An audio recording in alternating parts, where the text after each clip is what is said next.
एक रुचि का पथ है। नीति परमात्मा की ओर लेकर जा रही है, रुचि संसार की ओर लेकर जा रही है। सगर की भी 2 धर्म पत्नियां, राजा सगर, एक का नाम है कौशी, दूसरी का नाम है सुमति। एक कौशिकी है, दूसरी सुमति है। उत्तानपाद की भी 2 धर्म पत्नियां थी, सुनीति और सुरुचि। नीति और रुचि से वर्णन किया गया ध्रुव जी महाराज की कथा में, नीति और रुचि से, और यहां कौशिकी और सुमति से वर्णन किया गया।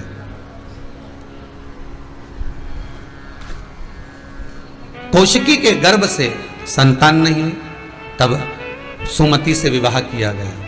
देखिए कितना सुंदर प्रसंग कहा गया है शिव महापुराण में कि मान लो, फिर वही वाली बात आ गई जो पहले कहा था कि एक से तलाक ले लिया, मान लो कि हमारी इससे नहीं बन रही और हमने इससे तलाक ले लिया, तो क्या ये जरूरी है कि आपने जिससे तलाक लिया और तलाक लेने के बाद फिर दूसरी बार विवाह करोगे तो अच्छा ही मिलेगा?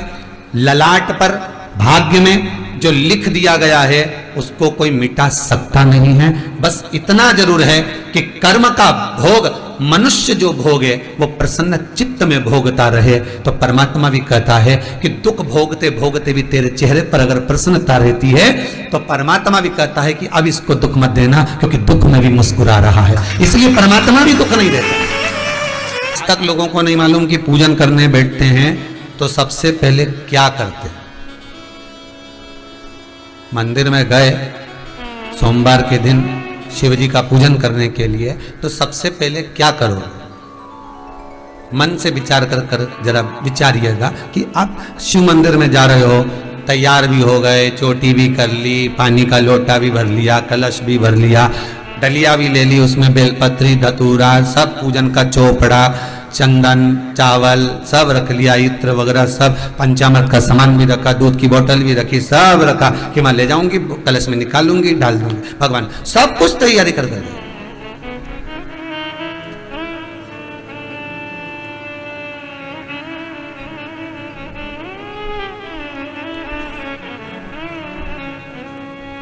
पूजन करने से पहले सबसे पहला काम कौन सा होता है? जब आप अकेले पूजन कर रहे हो, पति के साथ कर रहे हो या अकेले कर रहे हो, उस समय पर कोई विद्वान ब्राह्मण नहीं है आपके साथ में,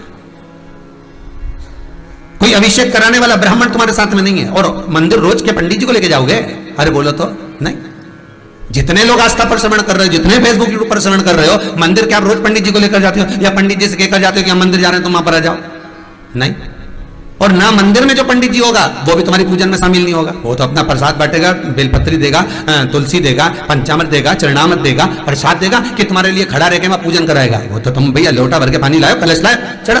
अब तुम तो तुम्हारा तो रोज का नहीं है, और रोज पंडित जी को तुम थोड़ी दक्षिणा दोगे कि पंडित जी मंदिर का हमारे रोज पूजन कराएगा, तुम रोज 100 रुपया 50 रुपया दें, तो तुम इतना भी नहीं करोगे, 10 रुपया नहीं करो तुम रोज का। तो रोज रोज जमू, हाँ सावन का महीना बोले 1 महीना चला दो तो 10 रुपया कर दे दो, कोई बात नहीं,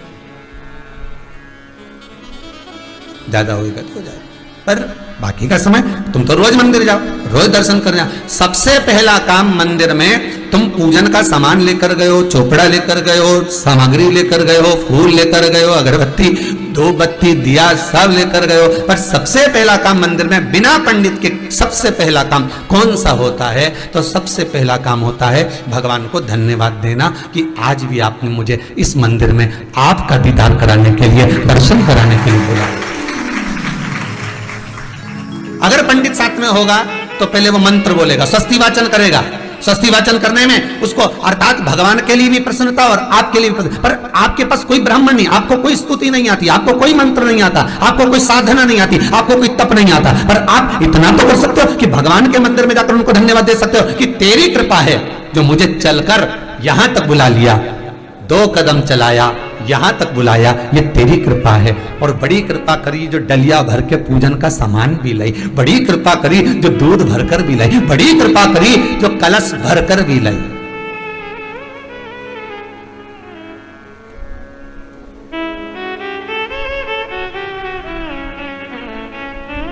कितने लोगों का फायदा है कलश भरकर मंदिर ले जाने में, देखिए जरा। कितने लोगों का फायदा? हिंदू धर्म में विष्णु पुराण में, पद्म पुराण में लिखा है, सौभाग्यवती नारी जब भरा हुआ पानी का लोटा लेकर कलश लेकर जाती है और उसको देखकर कोई व्यक्ति निकल कर चले जाता है तो जिस काम के लिए जाता है वो काम सफल हो जाता है। कई लोग कहते हैं गुरुजी आपने कह कर मंदिर का पानी बंद कराकर लोग अपने अपने घर से पानी ले जाने लगे शंकर जी के मंदिर में चढ़ाने के लिए। पर आपके पानी चढ़ाने से कितनों का फायदा कि भले 15 घर छोड़कर, 20 घर छोड़कर, एक मोहल्ला छोड़कर, एक सोसाइटी छोड़कर, एक कॉलोनी छोड़कर मंदिर दूर होगा। आप जब पानी का लोटा लेकर जाओगी, भरा हुआ पात्र लेकर जाओगी, ना जाने कितने लोग रास्ते में से निकल कर जा रहे होंगे, आपका मुख देखकर जाएंगे, भरा हुआ पानी का कलश देखकर जाएंगे, तो बेचारा जिस काम के लिए जा रहा होगा उसका काम सफल हो जाएगा। उसकी दुआ तुमको लगेगी, उसकी दुआ तुमको प्राप्त होगी। अब पहले क्या करती थी? मंदिर का ही लोटा, मंदिर का ही पानी, सिर पे पल्लू लेके हर हर महादेव, बस शिव जी के चढ़ा रही और इतने प्रेम से रिझा रही। अब फ्री का पानी था तो एक लोटे में मन भी नहीं माने, क्योंकि फ्री की चीज मिल जाए तो एक लोटा में माने गई। खुद के घर की शादी और दूसरे के घर की शादी में अंतर होता है जी। खुद के घर की शादी में तो जरा सा भी सामान फेंकना नहीं चाहिए, जरा सा। पनीर की सब्जी बच गई, फ्रिज में रख दो, कल खा जाएंगे। तो पनीर की सब्जी बच गई और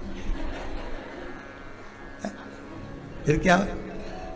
बड़ा बहुत अंतर है जी, खुद का सामान और दूसरे के सामान। खुद का बेटा और दूसरे के बेटे में बहुत अंतर है। खुद के बेटे में कोई खोट नहीं थी कि हमारा छोरा इतना जोरदार, इतना बढ़िया। वो नानी भाई का मायरा में, नानी भाई का भाई बंसीधर, नानी भाई का भाई, उसका विवाह, और इधर नानी भाई की जो बड़ी माँ थी उसके छोरे का विवाह, दोनों बड़े हो गए। अब दूरत गोरी का छोरा, दूरत गोरी के पास पैसा ही पैसा, तो उसने सोचा मेरे लड़के की शादी तो बहुत अच्छी होगी, इसके लिए तो खूब संबंध आएंगे। अब बरनागर गांव से संबंध आया, जूनागढ़ राजस्थान गुजरात और उसके पास में बरनागर, वहां से संबंध आया। संबंध आया तो जेठानी को लगा कि सबसे पहले संबंध आएंगे, अगर रिश्तेदार आएंगे तो मेरे यहाँ आएंगे, क्योंकि मेरे यहाँ आएंगे तो मेरा लड़का तो इतना बढ़िया जोरदार। अब ठीक है, आन दो संबंध। और जो रिश्तेदार आए ने सबसे पहले पैसे वाले के घर गए और इस जेठानी के यहाँ पहुंचे, और जेठानी के यहाँ पहुंचकर पूछा हमने सुना है तुम्हारे यहाँ लड़का है? हाँ बहुत बढ़िया, सब काम करे, हो बहुत बढ़िया, खूब पैसा की कई कमी नहीं है, सारा घर परिवार नाते रिश्ते सब जोरदार। तो ने कहा लड़का के बुला, हमने लड़का के बुलाया। अच्छा माँ ने किया था, कितना ही प्रश्न करे तू मुंडा से मत बोल, तुम मुंह से मत बोलना, एक भी उत्तर मत देना कि ठीक है। अब सब पहुंच गए, सब बैठ गए, मिठाई मिठाई खाई, छोरा आया, देखा अच्छा ऐसा, तो इतने में सबने विचार करा छोरा तो अच्छा, पर एक बार बात तो करे कि ये कहीं गड़बड़ मबड़ तो नहीं है, बात करेंगे। अब किसी ने पूछ लिया बेटा तुम्हारा नाम क्या है, तुम्हारा नाम क्या? अब इसको मना करा था मत बोलना, परंतु ये बोल दिया फूलचंद। 5 मिनट तक तो फूफू करा, उसके बाद बोला फूलचंद। अब सबको समझ में आ गया कि अभी शादी नहीं हो सकती, क्योंकि ये तो अटका है, अटक गया। अगर शादी कर दे तो छोरी का जीवन। अब बेचारी 1 घंटे तक अब इसकी बात सुनने के लिए रेजान ने बोलना चालू करे था, कहाँ गया था।